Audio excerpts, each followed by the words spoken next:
चिड़िया की शादी को बहुत समय हो गया था, लेकिन अभी तक चिड़िया को संतान की खुशी नहीं मिली थी। चिड़िया के परिवार में चिड़िया की सास थी और चिड़िया का पति था। चिड़िया की सास बहुत ही अच्छी चिड़िया थी। उसने कभी भी अपनी बहू को ये एहसास नहीं होने दिया कि उसकी कोई संतान नहीं है, बल्कि वो तो अपनी बहू को तसल्ली देती थी। माँ, अब तो इतना समय गुजर चुका है, लेकिन अभी तक हमारे घर में बच्चे नहीं हुए हैं। हमारा घर कितना सूना लगता है। अरे पगली, घर कहाँ सूना है, तुम हो ना इस घर की रौनक। देखना, एक दिन हमारे घर में बच्चे ही बच्चे होंगे जो हमसे संभाले नहीं संभलेंगे। हमारे घर में भी खुशियाँ और किलकारियाँ गूंजेंगी। चिड़िया की सासू माँ की यही बातें थी जो चिड़िया को हिम्मत देती थी। उस चिड़िया के पड़ोस में एक कौवी भी रहती थी, जो कहने के लिए तो चिड़िया की सहेली थी, पर वो अंदर से बहुत खुश थी क्योंकि चिड़िया की कोई भी संतान नहीं थी। चिड़िया, मेरी सहेली, अभी तक तुम्हारी संतान नहीं हुई। कहीं ऐसा न हो कि तुम्हारी सास तुम्हारी पति की दूसरी शादी करा दे। नहीं सहेली, मेरी सास तो बहुत अच्छी है। वो मुझे बहुत प्यार करती है। वो तो मुझे कभी एहसास ही नहीं होने देती कि मेरे बच्चे नहीं हैं। वो तो मुझे हौसला देती है। अच्छा मेरी सहेली, जरा संभल के रहना, कहीं तुम्हारी सास तुम्हारे पीठ पीछे छुरा न गोप दे। वो अभी ऐसे बोल ही रही होती है, तभी वहाँ पर चिड़िया की सास पीछे से सारी बात सुन लेती है। तुम मेरी बेटी को चाहे कितना भी भड़का लो, मेरी बेटी कभी मेरे खिलाफ नहीं होगी। तुम अपना बताओ, तुम अपने सास के साथ तो 2 दिन भी नहीं रह सकी, और तुमने शादी के 2 दिन बाद ही अपना नया घोंसला बना लिया। पहले अपने आप को देखो, फिर दूसरों की बुराई करना। माँ, आप चलिए, मैं आपके बारे में कभी भी बुरा नहीं सोच सकती। आप मेरी माँ हो। फिर चिड़िया और उसकी सास अपने घर चली जाती है। ये सास बहू की जोड़ी पूरे जंगल में सबसे अनोखी है। फिर ऐसे ही कुछ समय गुजर जाता है। एक दिन चिड़िया को चक्कर आता है और वो गिर जाती है।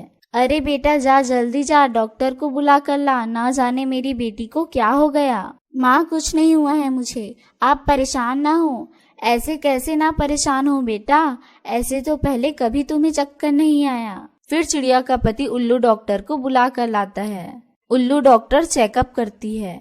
आपको बधाई हो, आपकी बहू माँ बनने वाली है। ये बात सुनकर चिड़िया का पति और चिड़िया की सास खुशी से पागल हो जाते हैं।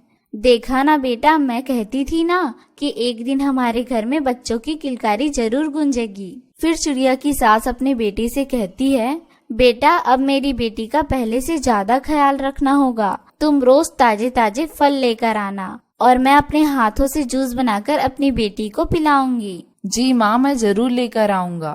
फिर ऐसे ही समय गुजरता है और एक दिन चिड़िया के पेट में बहुत तेज दर्द होता है। माँ, मेरे पेट में बहुत ही ज्यादा दर्द हो रहा है, मुझे जल्दी से डॉक्टर के पास ले चले।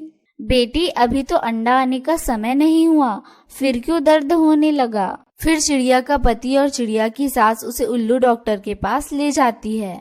डॉक्टर चेकअप करती है। घबराने वाली कोई बात नहीं है, सब कुछ ठीक है, लेकिन आपकी बहू के पेट में 12 अंडे हैं। अब आपको पहले से ज्यादा इनका ख्याल रखना होगा।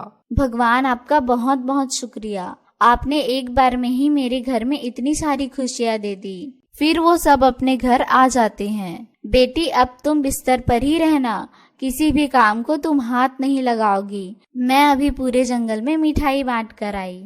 फिर चिड़िया की सास पूरे जंगल में मिठाई बांटती है और सबको बताती है कि उसके घर में 12 बच्चे आने वाले हैं। ये लो कौवी, मिठाई खाओ, पता है मेरी बहू के पूरे 12 बच्चे आने वाले हैं। फिर टूनी चिड़िया की सास मिठाई देकर चली जाती है, लेकिन गौरी कौवी को जरा सी भी खुशी नहीं थी। फिर गौरी कौवी अगले दिन चिड़िया के घर जाती है। चिड़िया, तुम मेरी सहेली हो, इसलिए मैं तुम्हारे भले के लिए कह रही हूँ।